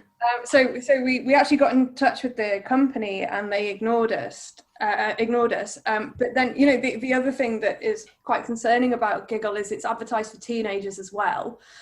So this added another layer of risk on as far as I was concerned. And it is another interesting conversation that we probably won't have today, but about why representation in the industry is important, because Jay did all the technical poking and was like, well, we can see the photograph, but is it that big a deal? And I was like, actually, it's the aggregation of the data that we can see that makes it so incredibly dangerous, because if you look at this room and this room and this room within this application, we're starting to disclose a larger honestly, I mean, I think to me the photograph is even like the worst part, because everything else you can say, oh, it's a vulnerability, oh, all software has vulnerabilities, we made a boo-boo, but the photograph, that's not a boo-boo, that's like, you said you would delete it and you didn't. That's what, as simple as that. You broke an agreement. You can't even delete accounts. So if you delete an account, it just marks it as disabled, but the data is still there. Yeah, again, I mean, to me, that is worse, because everything else you can claim that it was a bug, it was unintentional. But all of that is not a bug, that is negligence. I literally put in a GDPR request after we'd done the write-up, and they said they fixed it to have my data deleted. Because I didn't trust that my deletion would actually take. But yeah, so the point that I was making is we did try and disclose this information privately. But because of the nature of it, and because of the concern, and because of the profile of the woman who runs it, who is so openly turfy on Twitter, she's kind of made herself very, very much a target. So we kind of, and also Giggle isn't that old. Giggle's only been running for a couple of months, right? So we were kind of concerned that if we were able to exploit this so easily, other people would be able to. So giving 90 days didn't kind of feel appropriate in this situation. It felt like we needed to move quickly. So we did do one public tweet, and the public tweet went from the DI account, and it said, "Hi Giggle, we don't agree with a lot of the stuff that your founder, Sal Grover, says publicly, but we've got an issue that we need to report to you about the safety and privacy of your users." To this day, even after this massive blow up, it still only had 4 interactions. But Sal decided to screenshot it and then tweet it out to her users saying she was being harassed. And that's when everything kicked off. So, and still, literally to this day, our tweet would not have had any of this impact if Sal hadn't decided that she was being harassed by us. Were we right in saying that we didn't agree with Sal's views? Chippy, do you have a view on that? I think yes. But so I think you're right to say if you don't agree with something, because you guys make a big point that you generally work with people who agree with their ethics. So because you've made that point, you need to make that point if you disagree. But I think in this situation, maybe it compounded the idea of it being a threat. Although I know you guys weren't threatening her, and probably the majority of people wouldn't be. Obviously, if you're ethically hacked, so if you're disclosing something, then you're not trying to get that data. But maybe that's why she saw it that way. So it came across as an attack rather than just a professional tweet. Because you'd already almost set... I'm just trying to play devil's advocate here. Oh, no, definitely. I agree with you. Because you'd already kind of set yourself up as kind of an enemy we're not Yeah. really an enemy, a very friendly enemy. Yeah, no, I definitely agree. So let's say then that, so the reason why we actually wanted to disclose, because this is something that we spoke about internally for a while.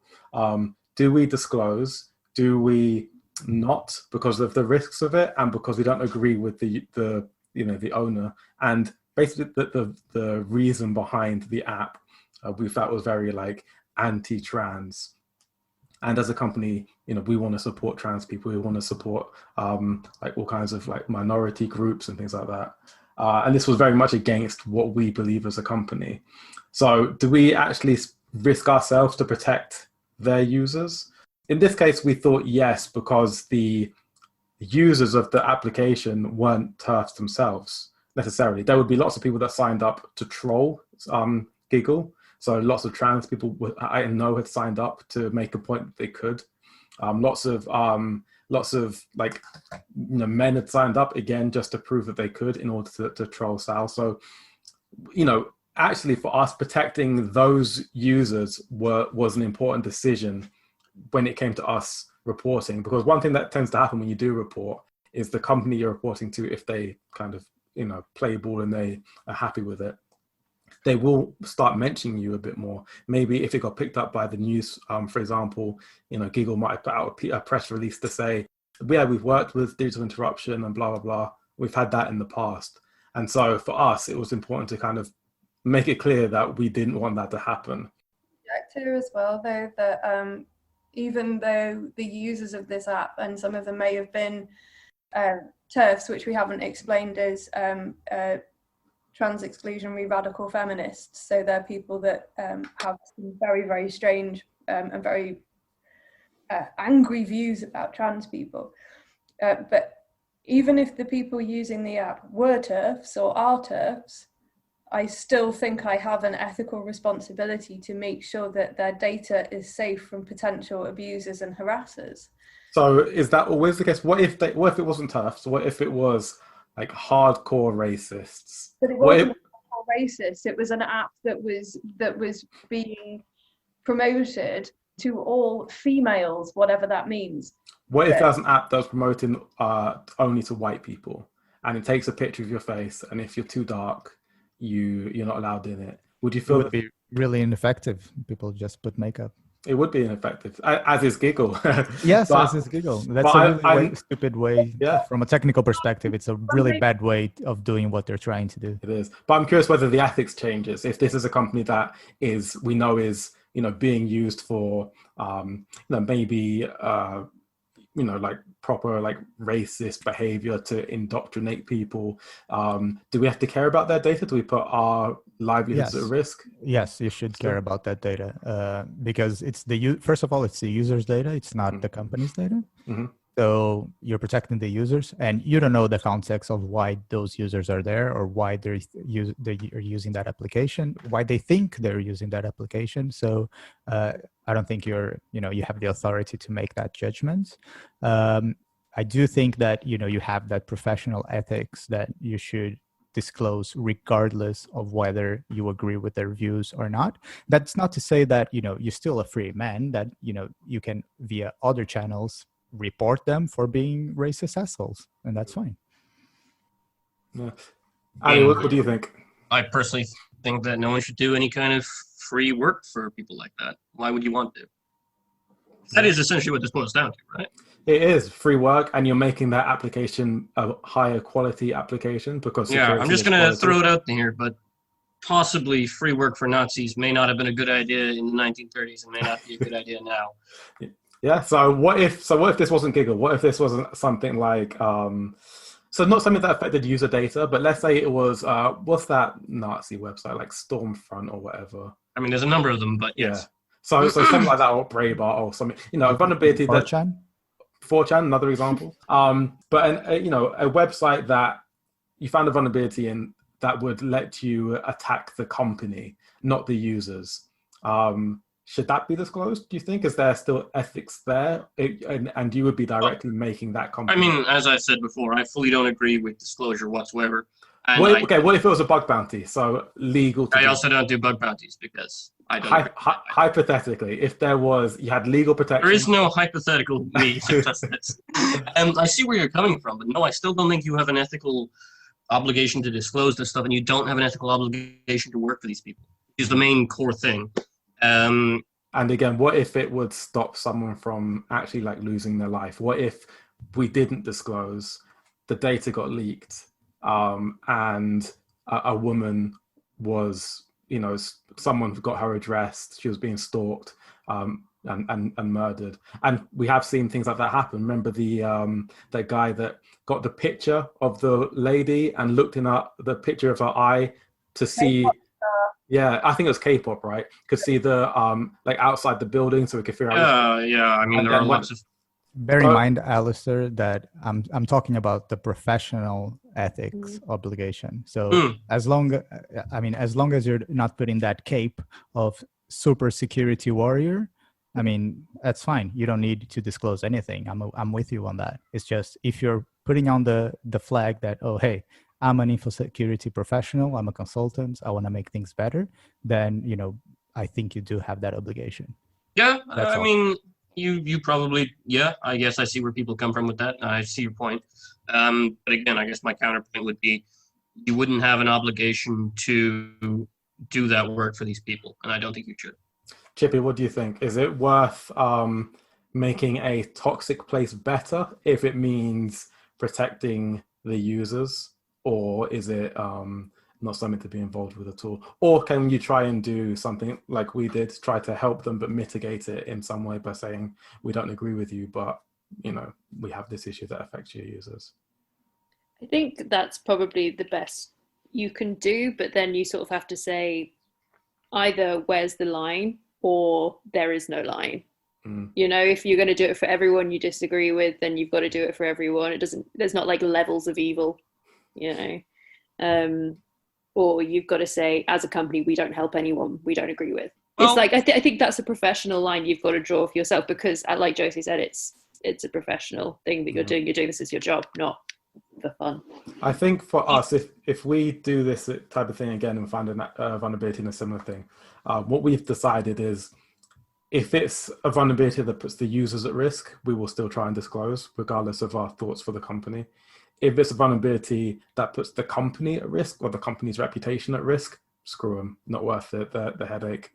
I think that's where we've kind of decided, and we will also put a disclaimer on if we do decide to reach out to a company. And I do want to reiterate at this point that this has been described as a tiny vulnerability by the owner of this company. It was not a tiny vulnerability. It was a massive vulnerability. It was enormous, and it was so easy to exploit that I believe that Malware Jake said that his 13-year-old kid could exploit that. So we're looking at something that teenagers can exploit. And again, the political stance of the woman who runs it, and the fact that she's really, really centering herself in the middle of a very, very political row at the moment, meant that there were so many factors in this that meant that this was just such a risky vulnerability. There were so many potentially vulnerable people who could have been impacted by this. I would like to see a lot more investigation into it. It's being angled at kids, yet there's no parental consent mechanism. There's so many things wrong from a regulatory point of view that this app is terrifying. But I literally have run out of energy to report it or deal with anything further. There are, now thousands of people that have come into contact with this who are equally concerned as we are, who I think are carrying it forward in their own ways and have decided it's appropriate for us to be able to take a step back. Again, for context, I think we got thousands of messages, Jay. From who? TERFs. a lot of messages, yeah, claiming all kinds of things. Yeah, so the crux of it was that DI security was run by men and was fundamentally misogynistic. Giggle wasn't for us, and therefore we didn't have a say in it. And that argument somewhat fell apart when I stepped in and said, well, actually I'm a woman, 60% of our company is women, and the 60% of our company who are women are actually security or technical. So, this is not 60% of our company, but it's the accountants or the salespeople or the marketing people. 60% of the technical people in our company are women. And we absolutely do have a say about the security of applications that affect us. So, yeah, I think there was this was a very nuanced case, and I think it challenged a lot within the community, and I think it brought up a really important question about ethics, and I think a lot of people have been talking about that. And I think it's an important argument. I think it's a discussion we really need to keep going. I'm interested, how many other disclosure cases have been quite this hysterical or this dramatic? This dramatic? I don't think many. Wasn't there one where a researcher was allegedly punched? Yeah, there was one. Someone was punched. There's been one where, people are arrested for doing, // in the URL. There are definitely cases where things have gone a bit extreme. There are several cases where things have gone bad, particularly in the US. There's a bit of a culture of it, but I think this one was kind of spectacular in the clusterfuck aspects. Yeah. Because what was her name? Sal? Yeah. Sal did everything she could to make it worse for her. Right? Like your tweets might not even have, been seen by anyone, and they could have handled it super under the radar. But no, she made a mess of it. She only made it worse for herself. And I think that's kind of the beauty of this specific case. I agree. I think one of the oldest, and this will probably be the last topic we discussed, but I think one of the oldest things around ethics in security is the ethics of releasing tools. So there's this idea that you don't go after the hammer maker because someone uses a hammer to do something bad. But in security, a part of what we do is we are putting out hacking tools that are used to attack companies, attack people.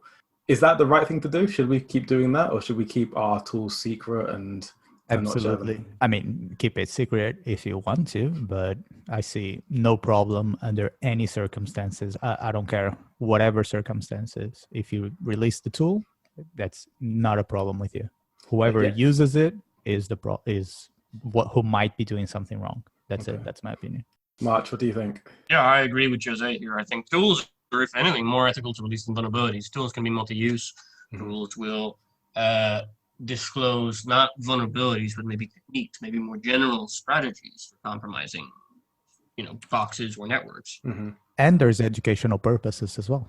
And it helps people protect their own stuff, right? If it's used by the pen tester, as opposed to the attacker, then actually it's going to help protect things. Chippy, what do you think? Is that something you thought about before? Not really, but I don't see why releasing would be a problem. I mean, if you then could use these methods, these tools, before you released an app, before you released a website or software, or whatever it was, then surely that's better if that's available to everyone. No, I mean, I don't think you can blame people for tool use because tools can be so multi-purpose. And there are so many tools that have completely legitimate purposes that people use for hacking, right? Like wget curl, people use that to build down malware all the time. I don't think the curl author beats himself up every night. But with a vulnerability, it is a very, very, very specific use case, right? So does it change then if you're talking about not a tool, but some exploit code vulnerability that you've... Yeah. I mean, my opinions on disclosure, not only the ethical side that I discussed earlier, but, I think it could be... I've seen a lot of cases where, vulnerabilities have been posted on full disclosure, right? Full disclosure is a mailing list, Chippy, where people do what I guess we've talked about before, where they will just drop an exploit chain or whatever. I've seen that be used to create botnets really quickly or whatever. And yeah, I don't particularly agree with full disclosure. I don't really agree with disclosure generally. I'm just saying that, that is, you're probably a bit more culpable there than if you just drop a tool that someone... What if it's sold to a private, but private entities, like a government, not put online, but sold to a government. So if I wrote a tool and then sold it to a So government, not a tool, but you found a vulnerability in something, coded up some exploits. I mean, more power to me, right? I get money for this. You would get money, yeah. I kind of feel like it's almost like selling weapons, right? So I mean, I would be an arms dealer instead of doing tech if I could. Trust me, it would be probably more wholesome and better for my soul. Even though it could lead to, I mean, ultimately governments will buy this stuff so they can get information, so that they can, find spies or, again, I hate to keep bringing it back to this, we're talking about ethics, but ultimately someone could die because of the information gathered by using your exploit. Do we have any moral obligation in that case, or again, we're just selling it, people do with it as they please? Clearly, we have a moral obligation to sell it, right? That increases our value, and as a company, that would increase shareholder value. The ultimate goal. But I mean,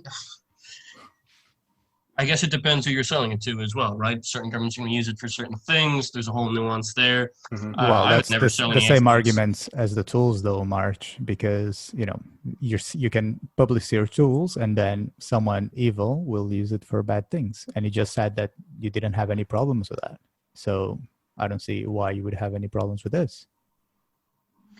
Ultimately, it's whoever pulls the trigger. I mean, that's what I got from your. A tool can be used for good and for bad, right? So Nmap, you can use to find open ports in order to exploit them, or you can use it to find open ports to make sure that. Yeah, but I mean, good and bad is not black and white, right? So it's subjective. Mm-hmm. So, I mean, if someone used March's exploits to find and capture Osama bin Laden, is that a bad thing or is that a good thing? Who's the judge of that? That you're sitting on, and again, it comes back to professionalization rather than monetization. So, what's the solution? Is the solution that we license tools, but to get a license, you have to have a license in the same way that you would have to have a gun license. What does that license mean in each country or each zone or area? Well, they tried bringing. Say that you need specific professional licenses in the EU, but then America lets everyone have a gun, so everyone can have burp. And then do you have to pay for the license, or does the qualifying factor for the license mean that you have to have a certain certification, but that certification has to be one certification in one country and a different one in another one, and then it turns out that it's a certification that costs £6,000 a year to renew. It's kind of an awkward one to make the distinction about how you regulate what is proper and improper use. If again we go back to the fact that we don't actually have a professionalized industry. So I was going to say that actually a lot of countries have their own different laws about this. Germany brought in one a couple of years ago. I can't remember the name of the law. Japan, for example, has a law that is, I think it's like a 300,000 yen fine for having any kind of malware at all in a stored somewhere. Canada rules as well about proper use. Pardon? Canada also has laws about proper and improper use. Yeah, it's bit of a mess because on the internet, much like the GDPR, right? The GDPR only really applies in Europe. We really do need to come up with a more universal set of sort of. I like Wild West days, to be honest. But we still are the Wild West, really. Oh, yeah. Not quite. Not quite. I think we're not as much Wild West as we're. Maybe we're just West at the moment. I don't know. Less wild. I think we're pretty Wild West still. Okay. Maybe we're less Wild West and we're more sort of like established gold rush. Maybe, It's yeah. still the gold rush, but now we've got trains. I like that idea. And I think on that note, we should probably wrap things up. Any last notes from anyone? Anything you want to mention? I'm good. Okay. No, nothing from me. Cool. I had lots of fun. That was our first podcast. I don't know how we'll release this. We might split it up. We might just put it all out as one 2-hour episode as our first taster. I think we should just put the whole thing out. There are things that should be cut. I might cut a few things, just a couple. I'm totally open to the 2 hours podcast. Okay. It could be fun, yeah. I told you that this would happen. You did. You're the pro with the pro mic. the Too pro many people. moustache. Too many people talking. Yeah. There's, time flies. Also, like, I don't know, I could totally do this fortnightly rather than monthly. I've missed you guys so much. This is just like the olden days when we used to have too much pizza and beer. We're way less drunk now than we were. back I'm then. literally Speak for drinking yourself. water. Yeah. Well, yeah, I think Ali's kind of getting there. I've had one G&T. The olden days, they used Sorry, to. Chippy. This is just a bit of catch up. Go You know- for it.